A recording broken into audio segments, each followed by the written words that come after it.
Opa, pessoal, tudo bem com vocês? Bom, vamos começar aqui a falar sobre a Movida hoje, né? Isso é uma provocação lá do meu Instagram, @crisinvest. Mandem suas perguntas lá na caixinha de perguntas.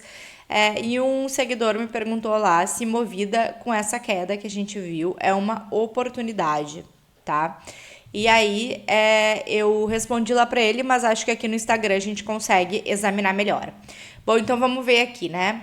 O que a gente tem a Movida tá negociando perto de R$ 12 aí, né? Com uma queda de 15%, um pouco mais em 10 dias e cerca de 10% em um mês. E é por isso que ele pergunta se abriu uma oportunidade. E o que a gente vê aqui é que, de um lado, a gente tem gente vendo uma simetria muito favorável e outros vendo que a empresa ainda está muito endividada. Eu aqui no YouTube não procuro fazer uma recomendação, não encarem nada que eu falar aqui como recomendação de investimentos, porque as minhas recomendações, elas são para os clientes do Invest 10, né, do carteira All-in-One, Small Caps, enfim.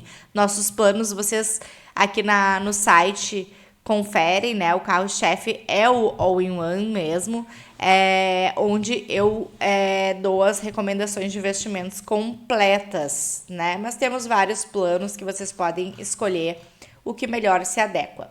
Então aqui eu não estou procurando dar uma recomendação de investimentos, mas vamos pensar sobre a Movida, tá? Então, o que a gente tem aí de bom na Movida, tá? Ela vem com resultados crescentes nos últimos 3 trimestres. E isso é muito importante. Uma das coisas que chama atenção é que ela provou aí que ela tem pricing power, ou seja, ela aumentou as receitas dela. Vocês podem ver nesse gráfico aqui, ó, as receitas aumentando. E ela aumentou receitas EBITDA com aumento de volume, mesmo colocando preços mais altos, né? E isso mostra que a empresa tem poder de precificação, ou seja, ela põe preço mais alto no aluguel e mesmo assim os clientes continuam comprando. Aqui tem um gráfico que eu queria mostrar para vocês. Então, olha só, em 2025, a receita de locação cresceu 19%, tá? Cresceu mais do que a frota. A frota cresceu 6%. Ou seja, ela cresceu colocando preço, aumentando os preços. E mesmo assim, né, os clientes não deixaram de locar. E a receita de seminovos, que são os carros que ela vende, depois de cerca de 2 anos, subiu 9% em 2025. Então, isso aqui é interessante, tá? Porque a empresa mostra um potencial muito bom de reprecificação. Outra coisa que ela fez foi priorizar contratos mensais mais curtos, né? Priorizar contratos de curto prazo, 3 a 4 dias, em detrimento dos contratos mensais. E assim ela consegue repassar preço mais rápido. Então, assim, a gente viu margens com isso subindo, óbvio, ela aumentou preços, né? Então, margem EBITDA aí subindo bem em 2025, principalmente na alocação, né? A gente viu o EBITDA de locação aí subindo 22%. E a margem EBITDA de locação subindo, com ela conseguindo colocar preço. Isso é excelente, tá? Receitas crescendo, EBITDA crescendo, margem EBITDA crescendo e o lucro também crescendo. Inclusive, o lucro do último trimestre superou, veio em cerca de 100 milhões, os analistas esperavam cerca de 70, tá? E com isso ela está conseguindo desalavancar, que é o maior risco da tese, né? A alavancagem saiu ali dos 3 vezes para 2,6 vezes e provavelmente 2,5 aí com a captação que ela recém fez. Ela fez um aumento de capital, não só ela, como a controladora dela, né? A Simpar, cerca de 700 milhões devem entrar em caixa, então ela tá com uma alavancagem aí caindo, o que é excelente, porém ainda é uma alavancagem alta, 2,5.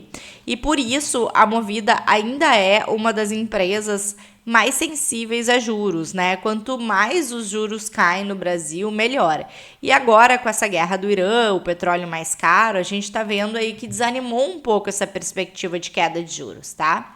Uma outra coisa boa é que além do endividamento cair, o custo da dívida melhorou. Saiu de CDI mais 2 e para CDI mais 1,8 por aí, né? E ela tem 80% da dívida atrelada à Selic. Então, para vocês terem uma ideia, um corte de 1 ponto percentual na taxa Selic é quase 100 milhões de lucro a mais. E aí eu fiz uma continha básica aqui, iniciante. Se a gente pegar e estimar, ela deu cerca de 100 milhões de lucro no último trimestre, tá? Considerando que ela vai crescer esse ano e tal. E ela tem aí um valor de mercado hoje de 4 bi. Com 500 milhões de lucro, a gente tem um PL de 8, tá? Se a gente faz uma Selic caindo aí de 15% para cerca de 12%, esse lucro pode saltar para 700 milhões no ano, né? E aí ela estaria com um PL de 5,7. Seria excelente. Por isso que ela é uma empresa que é muito sensível à Selic, tá? E já respondendo a pergunta, a tese dela basicamente é assim, ó. Se Selic volta a subir, difícil ela subir, difícil a ação subir. Mas se a Selic cai de forma um pouco mais acelerada, para 12%, sim, eu acho, né, que a empresa tem um bom potencial de reprecificação nas suas ações de alta, mas lembrando que isso não é uma recomendação de investimento, as recomendações vocês encontram lá no site na área de assinantes, investe10.com.br. Esse site aqui também vou botar os links aqui na descrição do vídeo, tá? Outra coisa boa é que em 2025 as empresas de aluguel sofreram muito com a depreciação dos veículos, porque os preços dos seminovos estavam caindo, então elas tiveram que fazer uma recontabilização daquela frota enorme que elas têm a preços menores. E isso gerou depreciações altas. Agora a FIP estabilizou com pequenas altas, então a gente tem aí indícios que os preços dos veículos não devem cair mais tanto. Mas isso depende de alguns fatores, de quanto a gente vai ter de bid da China entrando aqui com ofertas mais agressivas, a gente depende da taxa de juros, a gente depende da economia, né?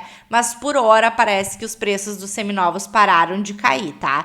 Outra coisa que prejudicou um pouco foi o preço dos carros, foi o IPI, o programa de IPI diferenciado que o governo colocou. Então, se ele faz essas campanhas de zerar IPI, por exemplo, e baixa o preço dos novos, acaba que os seminovos sofrem e acaba que a área de vendas de seminovos da Movida sofre também, tá? Bom, como eu venho falando, o guidance superou as estimativas, os resultados vêm crescendo bem, tá? O guidance do primeiro trimestre divulgado está na faixa de lucro de 110 a 130 milhões e a expectativa do consenso era de 70, tá? Então esse guidance já superou e por isso que eu digo, ó, calculando aqui com 500 milhões, PL de 8. Se a Selic cai agressivamente, a gente pode chegar num lucro aí de 700, um PL de 6 vezes, tá? A tese é super sensível à Selic, né? 2025 o lucro foi de 300, esse ano pode ser 500, mas se a Selic cair, poderia ser ainda maior. Riscos, né? Dívida líquida EBITDA, dependendo da metodologia, um pouco maior. Redução do IPI de carros populares pode pressionar, né, a venda de seminovos, os impairments, né? A economia, né, a alavancagem, todos esses são riscos dela. E, por fim, o ROIC, né, que é quanto que a empresa gera de retorno sobre o capital investido comparado com o custo da dívida dela, né? Por que é 10% aqui, não 15%, né? Porque é o custo após impostos, né? A despesa financeira gera um benefício tributário, porque a empresa paga menos imposto de renda por causa da despesa financeira. Então, aqui é o custo médio da dívida após impostos, fica 10,8%, e ela está gerando um retorno sobre o capital investido de 17%. Então, melhor ROIC da história, 6 pontos acima do custo da dívida. Um bom resultado, tá bom, pessoal? Bom, a Movida ainda, por enquanto, não está na nossa carteira, né? Eu sigo acompanhando ela, mas eu sigo sempre acompanhando não só ela, como a guerra do Irã, os juros e os resultados para eventualmente colocar na carteira dos clientes ou não. Eu quero que vocês me digam aqui embaixo se vocês gostam, se vocês investem na Movida. ou não e por quê. E que vocês mandem as suas perguntas e os assuntos que vocês querem ver nos próximos vídeos, combinado? Também me sigam aqui, deem o seu like, por favor, né, para o YouTube entender que vocês gostaram desse conteúdo e me ajudar a produzir mais conteúdo. Ativem o sininho e me sigam nas outras redes também, @crisinvest. E lá no meu site, ó, quando vocês entram no Invest 10, aqui tem um campo aqui em cima ou dentro dos relatórios para vocês assinarem a newsletter gratuitamente, ó. Basta botar o e-mail aqui e vocês vão receber análises como essa no seu e-mail de forma gratuita, tá? Então eu aguardo todos vocês do outro lado. Grande abraço e até mais!